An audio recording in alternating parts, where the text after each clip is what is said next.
చూడండి ఫ్రెండ్స్, మా మడికి నిప్పు పెట్టి ఆరిపేద్దాం కాలు పెడదాం అనుకున్న టైంకి అది జస్ట్ గాలి ప్రభావం వల్ల ఫుల్ గాలి రావడం వల్ల మొత్తం ఎంటైర్ ప్యాడీ ఫీల్డ్స్ అన్నీ కొన్ని 20, 30, 40, 50 ఎకరాలు దాకా ఉంటుంది.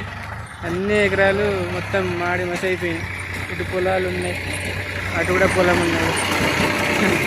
ఇక వీళ్ళందరూ పని చేయడానికి పోయి గాడి దగ్గర ఆగిపోతారని వెయిట్ చేస్తున్నాం. ఇగో దాంతో కొట్టాలని మేమందరం అక్కడ చూడండి, మేమందరం కలిపి దాన్ని ఆరబెట్టినాం.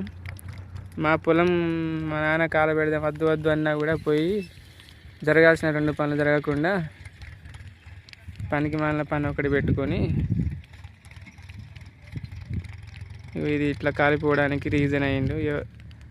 ఎవరికి వాళ్ళు కాలు పెట్టుకొని కాకుండా మేము కాలబెట్టి వాళ్ళకి సేవ్ చేసినట్టు అయిపోయింది పరిస్థితి. కొన్ని గంటల నుంచి దీన్ని కాలబెడతాను, అట్లా ట్రై చేస్తాను. తైవాన్తో నీళ్లు నింపుకొని అట్లా కాలబెడతాను, ఇట్లా కాలబెడతాను, బస్తాలతో కొడతాను, రకరకాలుగా చేస్తాను. దాదాపుగా మంటలు అదుపులోకి వచ్చినట్టు తెలుస్తుంది.